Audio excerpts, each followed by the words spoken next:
지난달 국내 소비자 물가가 1년 전보다 1.5% 오르며 1년 2개월 만에 가장 높은 상승률을 기록했습니다. 코로나19의 장기화로 인한 곡물 교육 차질과 수급 불균형으로 지난해부터 세계 식량 가격 지수가 계속 상승하고 있다. 최근 정부는 일부 가공식품과 사료 가격이 더 오를 것으로 보고 국제 곡물 가격 상승 변화에 대비하고 있다. 고대부터 식량은 국가 존망을 좌우할 만큼 중요한 자원이었다. 펠로폰네소스 전쟁은 식량이 전쟁의 승패에 얼마나 중요한지를 잘 보여준 사례다. 아테네와 스파르타 사이에 일어난 펠로폰네소스 전쟁. 과연 누가 식량 보급로를 차지했나? 전쟁 없는 세상을 위해 전쟁을 연구합니다. 뉴스멘터리 전쟁과 사람, 안녕하세요. 허준입니다. 안녕하세요. 강민지입니다. 유엔 식량농업기구에 따르면요, 이 세계 식량 가격 지수가 2014년 이후 최고치를 경신했다고 합니다. 이게 정말 많은 분들이 식량 때문에 굉장히 힘들어지겠구나라는 생각이 좀 들어요. 네, 식량의 가치에 대해서 한번 생각해 보게 되는데요. 이 식량의 가치는 고대 전쟁에서부터 확인할 수 있습니다. 특히 식량 확보의 실패로 국가의 운명이 바뀐 사례도 있다고 하는데요. 먼저 김헌 교수님, 태상우 기자님 모셔보겠습니다. 안녕하세요. 안녕하세요.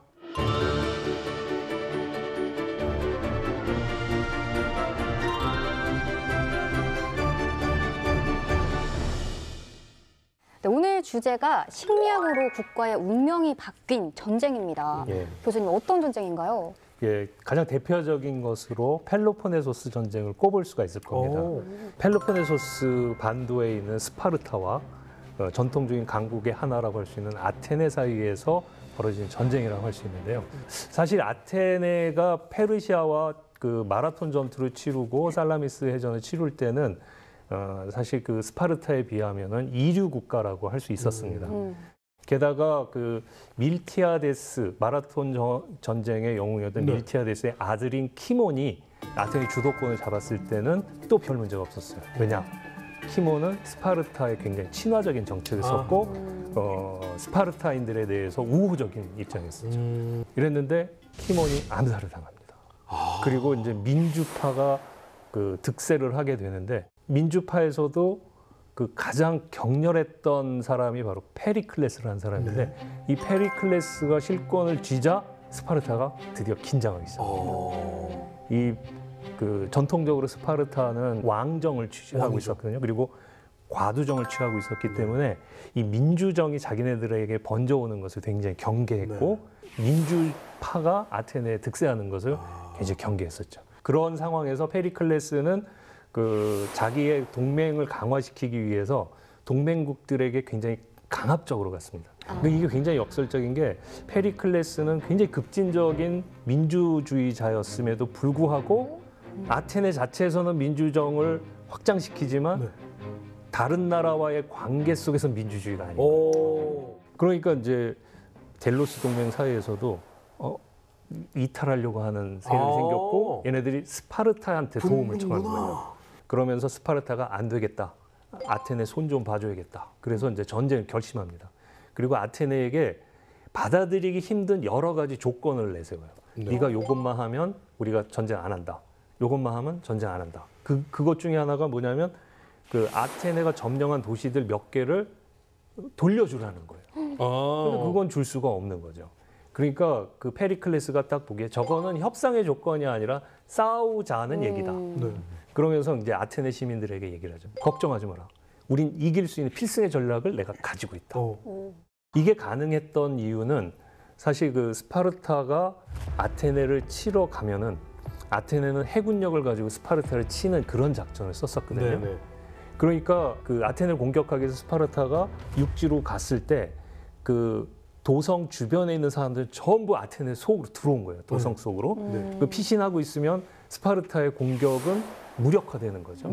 그럴 때 그 도성 안에 있는 사람들이 빠르게 움직여서 항구로 가서 페이라이오스라는 항구로 가서 그때 배를 타고 이제 스파르타 본질을 치던가 거점 도시를 치면 얘네들은 돌아갈 수밖에 없다. 그러면 우리는 필승 전략. 페리클레스가 이제 이 전략이면 우리가 이긴다. 그러니까 아테네 시민들이 환호했죠. 야, 우리 페리클레스만 믿고 가면 이 전쟁 이긴다. 그 스파르타가 일단 쳐요. 그래서 이제 모든 사람들이 아테네에 모였어요. 그렇죠. 조성으로. 그렇죠. 네. 그리고 전력군이 이제 주력군이 나가서 해군으로 전쟁을 나갔어요. 네. 이 전력이 잘 먹혔겠죠. 네. 그래서 초반에는 스파르타가 되게 고전했어요. 네. 가면 뒤통수 치고 돌아오면 이게 얻은 것도 없고. 그렇죠. 근데 이제 뜻하지 않은 일이 벌어진 거죠. 이집트에서 돌던 역병이 이게 항로를 통해 가지고 페이레이우스 항구로 들어온 거예요. 그러니까 전염병도 급속도로 번진 거예요. 안에 사람이 많이 모이니까. 네. 위생 문제가 더 심각해진 거고 거기에 전염병까지 들어오니까 사람들이 몰살하기 시작해요. 거기에 대한 기록이 있습니다. 머리에 고열이 나고 눈이 빨갛게 출혈됐다. 목구멍과 혀에서 피가 나기 시작하고 재채기가 나며 목이 쉬었다. 얼마 뒤 고통이 가슴으로 내려오며 심한 기침이 났다.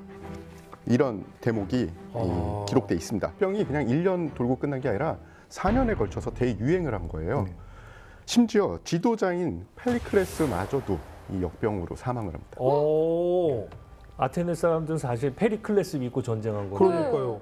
2년 만에 그 사람이 자기가 쓴 그 영리한 전략에 스스로 덫이 돼갖고 자승자박처럼 돼가지고 자기가 죽어버린 거예요.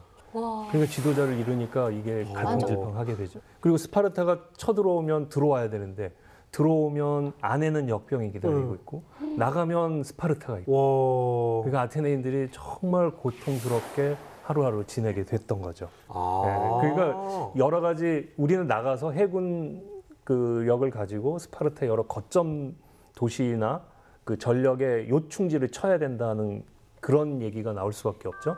그래서 알키비아데스가 그 제시한 게 시칠리아를 치자. 그때 당시에 알키비아데스가 아테네 함대의 사령관이었어요. 네. 근데 흔히 아테네를 해군 강국이라고 합니다. 네. 그러니까 아테네는 해군이 최고예요. 네. 해군의 총사령관이면 조금 비약을 더하면 뭐 국방부 장관이라고 볼 수 네, 있는 네, 겁니다. 네. 군권을 다 가지고 있는 네. 사람이다. 이렇게 보시면 돼요. 기원전 415년 이 아테네가 스파르타의 동맹국인 시칠리아를 공격하기로 한 전날 알키비아데스가 신성 모독을 이유로 재판에 넘겨질 위기에 처해요. 네. 그때 당시 신성 모독이면 거의 죽는 거예요. 사형. 네. 그러니까 이 알키비아데스는 여기서 재판 받으면 죽을 수 있으니 망명을 하자. 근데 망명을 어디로? 내일 싸워야 되는 스파르타 쪽으로 넘어갑니다. 네. 아테네 함대가 시칠리아를 공격을 했는데 네. 사령관도 없고 사기도 떨어졌으니 당연히 패배를 합니다. 4~5만에 달하는 주력 병력들이 이 전사를 했고요. 이때 이 시칠리아 원정에서 실패하는 바람에 그 아테네의 전력의 3분의 2가 망가졌다는 거예요. 알키비아데스는 이제 아테네가 어떤 약점이 있는지를 정확하게 알려줬습니다. 크게 두 가지로 얘기할 수 있는데 하나는 그 해군의 배치가 어떻고 해군이 어떤 전략을 쓰는지를 알려준 거예요. 그리고 자기가 해군 사령관이었기 때문에 네. 속속들이 알고 있고 어디에 기지가 있고 이런 것까지 다 얘기한 거예요. 그러면서 첫 번째 얘기한 게 뭐냐면 아테네를 감시할 수 있는 상설 기지를 그 아테네 근처에다 만들어라. 그러면서 그 데칼레아라는 도시를 지목하면서 거기가 감시하기 굉장히 좋은 곳이니까 거기에서 그 상설 기지를 두고 아테네가 식량을 스스로 자급자족할 수 없게끔 하라는 그 지시를 내려줍니다. 그런데 이제 거기다 상설 기지를 두라는 거였는데 처음부터 그랬으면 될 거 아니에요? 네. 왜 못했을까요? 막으니까. 근데 아까 시칠리아 원정으로 병력이 3분의 1로 줄어들어.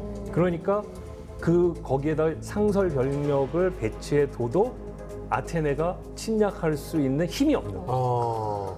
그러니까 그걸 알키비아데스가 정확하게 읽은 거죠. 당신들이 거기서 주둔할 수 있어 하고 얘기를 해준 거죠. 그래서 그 스파르타가 용기를 내서 거기다가 세워놓은 거죠. 네.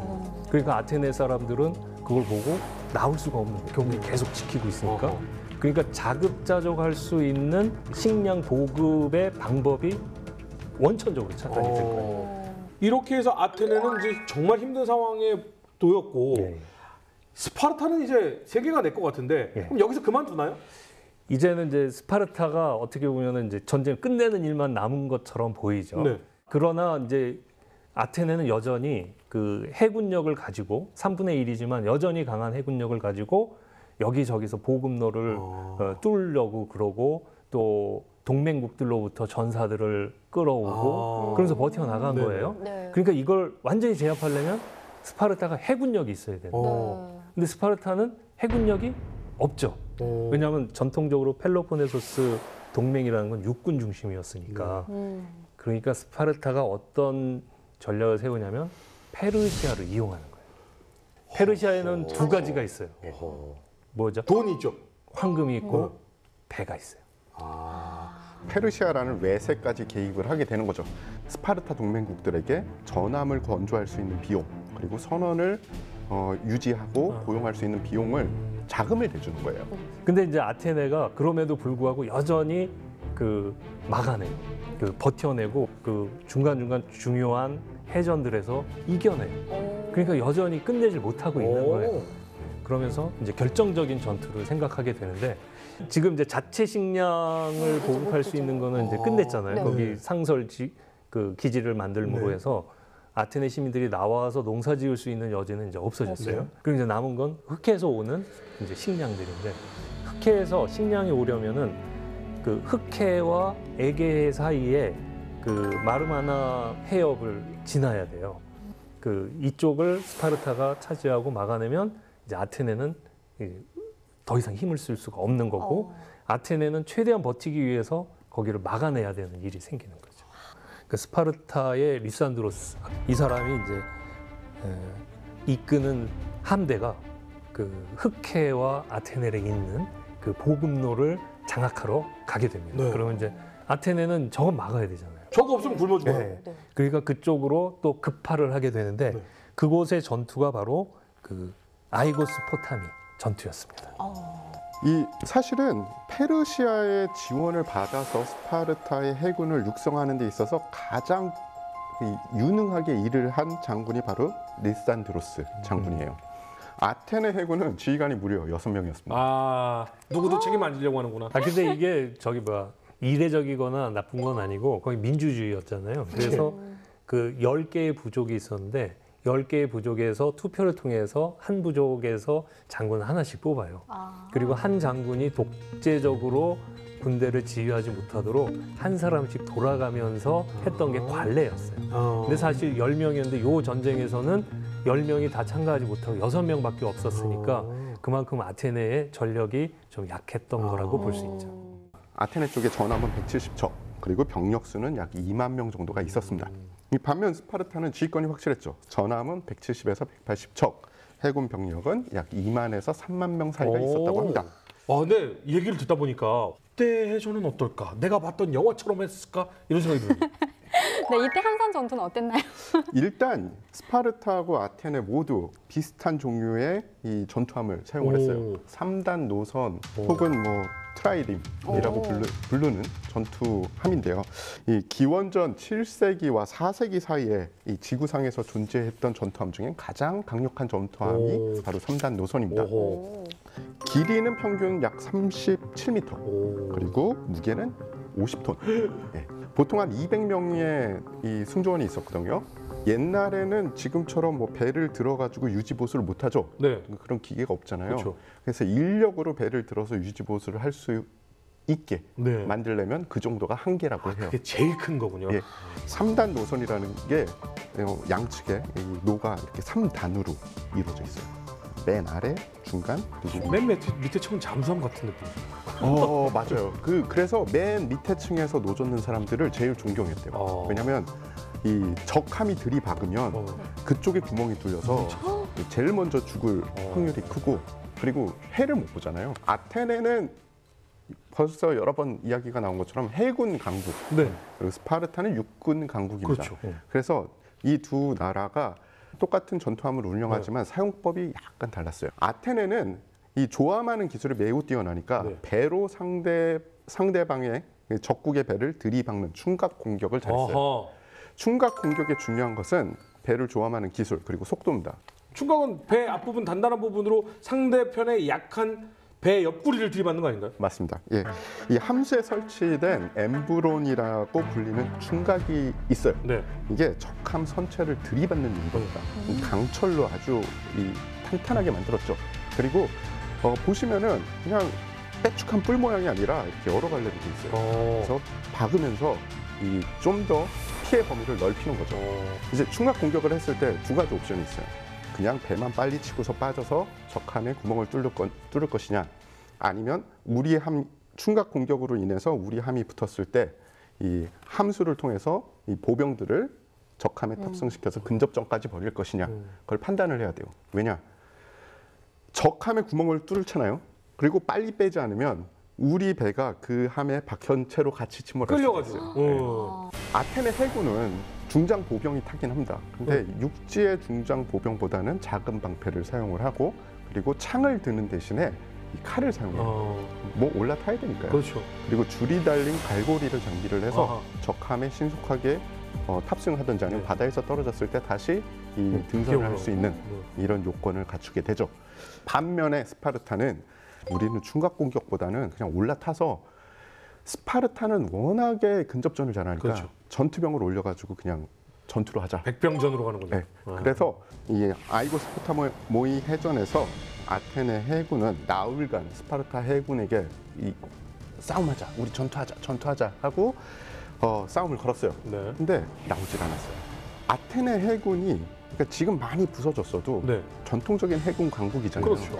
아테네 해군이 모여 있으면은 사실은 우리가 스파르타 입장에서는 우리가 병력 수랑 함선 수가 많아도 확실한 승리를 알 수 없는 거예요. 네. 그래서 5일째 되는 날 그 일이 벌어졌어요. 아유, 스파르타이들 싸울 생각이 없나 보다. 그러면서 진을 풀어진 거죠. 진이 좀 풀어지고 흩어진 거예요. 그때 딱 보고 이제 지휘관이 공격. 그래가지고 전 공격을 한 거예요. 총 공격을 해서 이 전투에서 아테네는 12척만 탈출에 성공할 수 있었습니다. 이 전투로 인해 아테네 해군은 완전히 붕괴하게 되죠. 와. 마라톤 전투에서 승리한 아테네는 이후 민주주의 세력이 커진다. 이를 경계한 스파르타는 전쟁을 결심한다. 스파르타군이 쳐들어오자 아테네군은 성 안으로 도피하고 함선을 이용해 반격한다. 해군 강국인 아테네는 전쟁 초기 승기를 잡았지만 역병이 돌면서 시칠리아 원정에서 크게 패한다. 결국 아테네는 전력의 3분의 1을 잃는다. 이제 마지막 남은 흑해로부터 들어오는 식량 보급로를 완전히 정복했기 때문에 스파르타는 이제 기다리고만 있으면 되는 거예요. 그러네요. 그래서 아테네에서 이제 미네가 열리고 미네에서 더 싸울 것이냐 아니면 항복을 할 것인가. 그렇지. 네. 만약 여기서 이제 아테네가 싸운다 그러면 페르시아에 손을 내밀 수밖에 없거든요. 네. 근데 이미 페르시아와 스파르타는 단단하게 결합이 돼 있는 우리는 상태고, 친구지. 네. 그래서 미네에서 항복을 결정하게 되고 그 모든 이제 그 종전 협상을 하는 거죠. 그 다음에 더 이상 그 항구를 쓰지 못한다. 군용으로 쓰지 못한다. 폐쇄를 하고, 그 다음에 이 성벽도 어느 정도 그 군사적인 목적을 다 제거하는 방식으로 하고, 제일 결정적인 게 델로스 동맹을 해체할 것. 이렇게 결정을 내립니다. 그리고 나서 이제 아테네는 그 조건들을 다 만족시키는 절차를 밟게 되고 기원전 404년에 완전히 그 항복을 공식적으로 선언을 하죠. 네, 해전을 거듭했던 이 긴 전쟁이 이렇게 끝이 났습니다. 아테네는 결국 식량 보급로를 확보하지 못해서 패하게 됐는데요. 오늘 저희가 무엇을 좀 생각해 보면 좋을까요? 예, 그 많은 사회학자나 정치학자들이 선진국의 조건에 대해서 말하는 경우가 있는데, 제가 가장 인상적으로 들었던 얘기 중에 하나는 선진국이 되려면 식량의 자금력이 높아야 된다. 그러니까 아무리 다른 산업이 발달하고 수출을 통해서 외화를 많이 벌어들인다 해도 자체 내에서 위기 상황에 자체 내에서 식량을 자급하지 못한다면 선진국의 반열에 들어설 수 없다. 이런 얘기를 많이들 하시거든요. 그러면서 이제 아테네의 예를 보니 역시 그 식량 자금력이 약했기 때문에 결정적인 순간에 손을 들 수밖에 없었구나. 이런 걸 보면서 과연 우리나라, 대한민국은 이런 조건을 잘 갖추고 있는가. 위기 상황에서 우리 국민들이 안심하고 버텨내고 살아갈 수 있는 식량 보급률을 어느 정도 확보하고 있는가. 그런 점에서 우리나라의 산업 구조는 건전한가. 이런 생각을 좀 깊이 해보게 됩니다. 아테네는 해군 강국이었습니다. 그 아테네 해군을 흔히 뭐라고 불렀냐면 아테네를 바다에서 지키는 나무 장벽이라고 했어요. 그러니까 아테네 해군이 있으면 그 누구도 아테네를 침공할 수 없다. 특히 바다 쪽에선 침공할 수 없다라는 그런 생각을 가지고 있고 그게 현실이었던 나라입니다. 어떻게 보면 아테네 해군이 패배를 할 수밖에 없는 이유는 군에 대한 전문성 그리고 군을 어떻게 효과적으로 이용하는지에 대해서 아테네 정부가 제대로 인지하지 못한 데서 패배가 왔다고 생각을 합니다. 펠로폰네소스 전쟁에서도 이 질병과 식량난이 덮쳤습니다. 코로나19를 겪고 있는 지금 우리 모습도 한번 생각해 봐야 될 것 같습니다. 고구마, 옥수수 요즘에 제가 맛있게 먹고 있습니다. 우리 농민 여러분 정말 감사합니다. 우리의 식량은 우리가 우리 손으로 재배해서 우리가 먹을 수 있는 힘을 가지고 있어야 되는 게 기본이 아닌가라는 걸 오늘 배울 수 있지 않았나 라는 생각이 듭니다. 다음 시간 더욱더 흥미로운 주제를 가지고 저희는 돌아오겠습니다. 여러분 감사합니다.